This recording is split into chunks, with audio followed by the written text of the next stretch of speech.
یزید مجبور شه اجازه ورته ورکړه.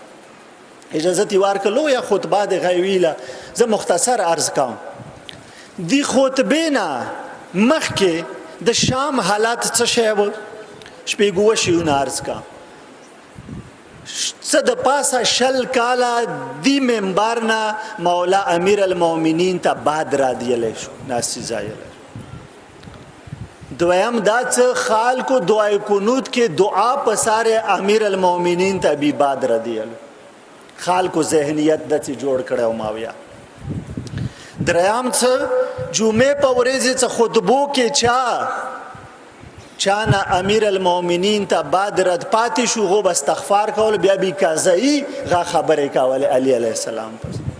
دوره غو ذهنو کې بعد ناست. د شام کوفه خلک داسې وو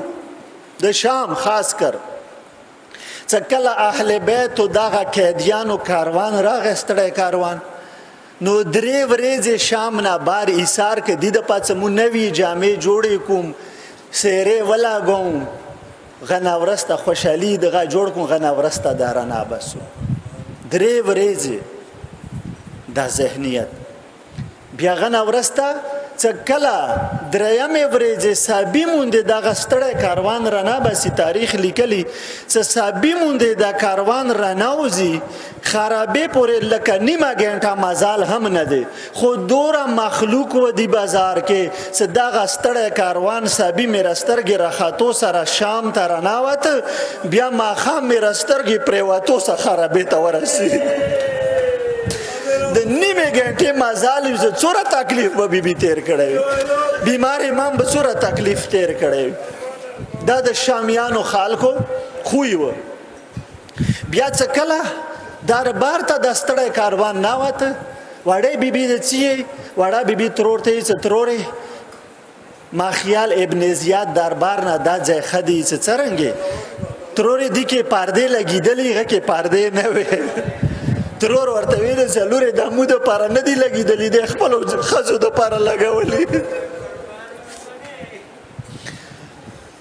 اووم شی هغه څه شامیانو کړی دی کله دغه کاروان راناوته مصایب د نه کم تاریخ د بیانام د کاروان کله راناوته چې بام باندې کومې ښځې ناستې وې یوې ښځې بلې ته ویلو چې دا د چا مرغلله دی بلې ورته ویلو چې حسین مرغلله دی. خو ذهنو کې دوره دا شی ناست و چې یزید په خلاف دی خروج کړی دی یې چې څوک کاڼي ګلونه یې راواخیستو مولا مرغللې څه زه نور نشم خو مولا مرغللې ځمکې د مولا مرغللې سلام وکړ.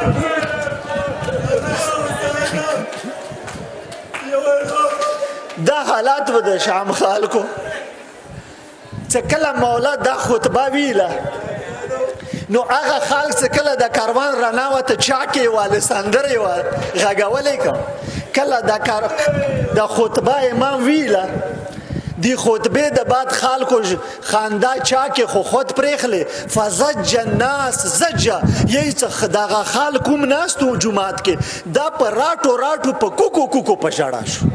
دوره بدلی دی خطبه راوسته. بلې څه وکړو بل دی خطبه اثر دا و چې امام